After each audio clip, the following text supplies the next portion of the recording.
লড়াই বলতে আমরা অবশ্যই লোরাডি যাই আজকে এসেছি সবাই আর কি। তো এই আমার দাইনে আছে আমাদের হেমন্ত দা, সবাই তো জানেন। আর ইনি হচ্ছেন মানে একটা নতুন রসিক এবং ইন্টারেস্টেড রসিক। এনার নাম হচ্ছে কিন্তু সুশান্ত সরেন, বুলান মহলটায়। তাহলে বুলান মহলটার থেকে আগত হয়েছে আমাদের এই সুশান্ত সরেন। আর ঘরটাই যে আমাদের যেখানে উপস্থিত আছি সেটা হচ্ছে আমাদের হেমন্তদার বাড়িতে। আর আসরটা হচ্ছে কিন্তু এই লোরাডিতেই।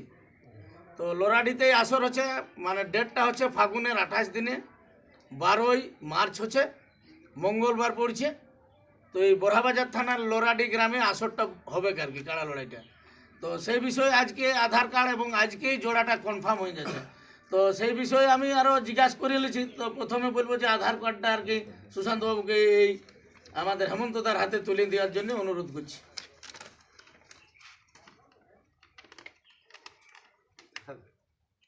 দেখাচ্ছে, যাই হোক আধার কার্ডটা জমা দেওয়া হলো। ওইখানে তো আর এখন আমরা নাকি প্রশ্ন রাখতে হচ্ছে আর আমাদেরকে অ্যান্সারও দিতে হচ্ছে, যেহেতু আমাদের এখানে ইউটিউব আর কি পৌঁছে নাই।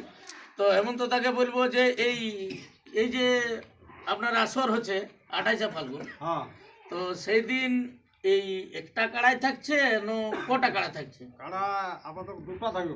দুটো কাড়া লড়াই হবে, দুটো থেকে তিনটা, মানে বেশি না, বেশি কাড়া খাই কার রুমার ঢুকাই লাভ নাই, দেড় বক্তায় গাঁজন নষ্ট কি। তো সেই সূত্রে আমাদের 2-3টে কাড়া লড়াই হবে। এই কাড়াই প্রাইস তাহলে কত বলছেন?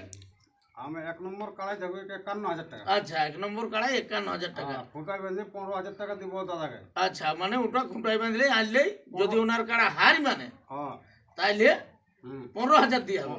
আর যদি ওনার কাড়া জয়ী হয় তাহলে 51,000 টাকা দিয়ে হবে। এই হলো ব্যাপার। আর 2 নম্বর যে কাড়াটা থাকবে কোথায়? ওটা 21,000 টাকা থাকবে। 2 নম্বরে 21,000 থাকবে। ওটা মোটামুটি ওই লেভেল টেবেল দেখেই জোড় হবে। লেভেল দেখেই হবে। আচ্ছা, লেভেল দেখেই জোড় হবে। তো যারা ভিডিওটা দেখবেন অবশ্যই এই হেমন্ত দার সঙ্গে যোগাযোগ করে কাড়ার লেভেল টেবেল দেখে আপনারা 21,000 কাড়ার সঙ্গে জোড়া করবেন। তো যাই হোক, আর কোনো প্রোগ্রাম থাকছে কি? আর মুরগা লড়াই থাকবে, কার কোনো থাকবে না। আচ্ছা, মুরগা লড়াই থাকবে। কার বেশি তো একদিনে সম্ভব হলো না। দমে কিছু, তাহলে মুরগ লড়াই থাকছে আর কাড়া লড়াই। তো এই যে আমাদের সুশান্ত বাবু আছে, তো এনাকেও একটু জিজ্ঞাসা করবো আর কি। তো আপনার এই যে জোড়া পালেন কেমন মনে হচ্ছে? খুবই ভালো লাগছে জোড়া পায়ে। আচ্ছা, জোড়া পায়ে খুবই ভালো। কেমন মোটামুটি আপনার কাড়াই তো অনেকবারই আমরা লড়াই ভালোই দেখেছি, এবারে কেমন আশা রাখছেন? আশা রাখছি লড়াই ভালোই হবে। আচ্ছা, দর্শক বন্ধুরা বুঝতেই পারছেন যে লড়াইটা সেরকম সেই লেভেলের হবে আর কি, মানে লেভেলের মতন কি। হ্যাঁ, তো তাহলে সবাইকে এই ভিডিওর মাধ্যমেই নিমন্ত্রণটা করা হচ্ছে। আপনারা সেই দিন মোটামুটি, যেহেতু রোদটা একটু বেশি হবে, মোটামুটি 10টায় কাড়া লড়াইটা শুরু হবে। সেইভাবে সকালে আরও তো কনকনি জাড় থাকবে নাই, আপনারা আগেই উঠে ভনভনাই সাইকেল মোটর সাইকেল একটু ধীরে ধীরে আসবেন। কতর আগে নাই নিলে অ্যাক্সিডেন্ট হয়ে গেলে আরো বিপদ। তো আর বাড়াচ্ছি না ভিডিওটা, কি না আরো কিছু বলবেন? আর কি বলা যাবে, যেমন সবাই আসে দর্শক, জেলা কমিটি, মেলা কমিটি, সবাই না আলে তো আর মেলা লাগে না। মেলাটা ভালো হবে যেন পার করে। আমার তো একাই মেলা লয় না, মেলা সবার মেলা, যতগুলো লোক আসবে। তো সেই সূত্রে বলবো সবাই আসবেন এবং সহযোগিতা করবেন, নিজে দেখবেন এবং কোনো সমস্যা হলে সেটাকে সমাধান করার চেষ্টা করবেন। হ্যাঁ, সেটাকে দীর্ঘায়ু না করে। তো আর বেশি কিছু বলছি নাই, আরো পরের ভিডিও অনেক কিছু জানতে পারবেন। এটা আজকের মতন এখানেই শেষ করছি। জোহার, জয়গ্রাম।